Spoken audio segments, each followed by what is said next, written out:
Hi again then guys, and welcome to episode 21 of Forget Your Warranty, the review series for the aftermarket spec tuner cars of Gran Turismo, GT6 in particular. And GT6 does have a pretty good selection of these vehicles, premiums, non-premiums, ones which have been around on the game for quite a while, others which haven't. And this particular vehicle has been on Gran Turismo for a little bit longer. It's the HKS Silvia RS2. This is a drift machine, a D1GP car, and it's one of the OGs of drift cars on Gran Turismo, one of the oldest that we've had featured, alongside others like the Blitz Skyline, the non-premium, that is, with the underglow neon. And this vehicle, I have to admit, is one which I've very rarely made use of on Gran Turismo. It's certainly not a bad car, I just pretty much always go for the Blitz Skyline instead, if I'm looking for a D1GP machine, at least. But, that being said, what can this car do? What's it capable of? Is it a good deal? How does it compare to other drift cars? But also, can it, like some other drift cars and aftermarket cars in general, go beyond what its pure purpose is of drifting, and can it be good at other things as well? Well, in the case of this car, you're already working from a good place.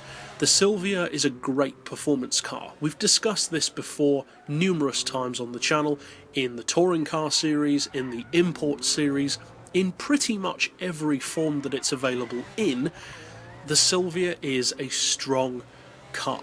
Not just in racing forms, but in road forms as well. The S13, S14, S15, etc. They're all really strong performance cars. In fact, pretty much all of the S chassis vehicles are, the 240SX, etc., all of them. This particular version has the advantage of already being a form of competition machine, because of course drifting is a competition sport, a very competitive one at that, and vehicles have to have a very high level of control and also adjustability in terms of settings to suit different drivers, different tracks, different styles of drifting, for instance. Some people prefer a slow in, fast out kind of drifting, which is more technical. Other people prefer to throw the car into the corner and not really hope for the best, but have a much more aggressive drifting style. That's more me personally, and to be honest, that's why I don't drift as much on Gran Turismo, because although you can do that, it doesn't really suit that drifting style. You have to be very finessed, very technical, control your throttle, steering, brakes, and although that is realistic, sometimes I don't want realism, I just want fun.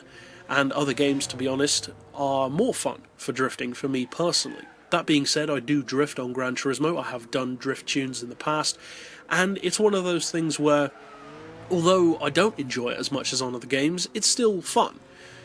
And so, is this car good beyond that? Because it pretty much goes without saying that it can be made into a great drift car. It's already a great drift car. Yes, it is a good drift car, but can it be more than that? Can it be a track car, even to some degree a form of race car, or bordering on a time attack machine? Well, I would say yes, it can. Now, as far as spec, it costs 200 grand.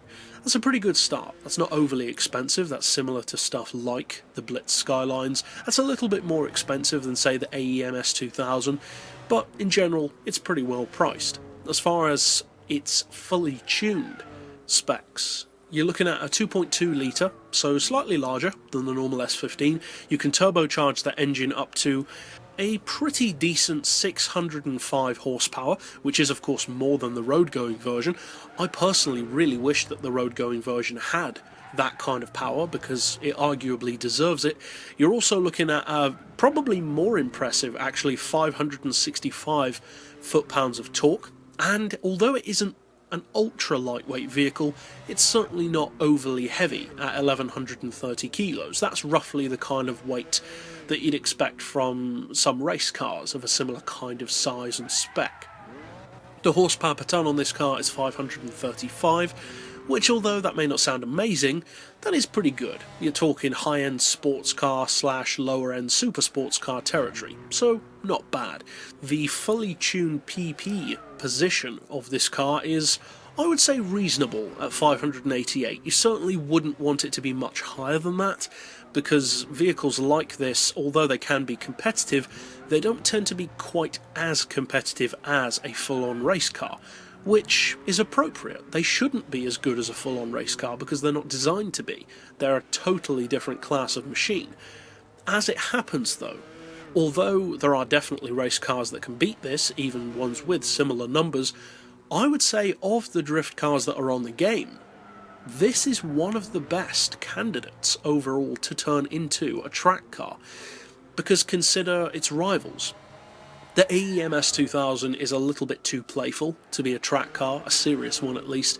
The Blitz Skyline is a little too long, a little too heavy in terms of its steering in particular. It's not bad as a track car, it's certainly decent enough at say 600 pp, but it won't really win in many scenarios. It's a very niched vehicle. This, on the other hand, has a much wider appeal.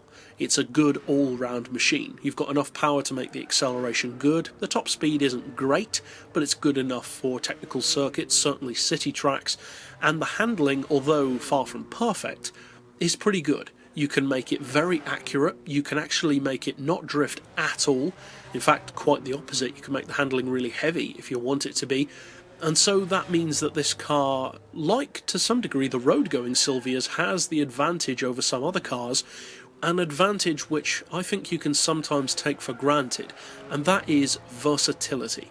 If you have a car that you can completely change the characteristics of just by tuning a few settings, you should really value that car. And this is one of those machines. Not just the HKS version, but the Silvia in general is a very responsive car to tuning. It works well with it, and it can be a great multi-purpose vehicle.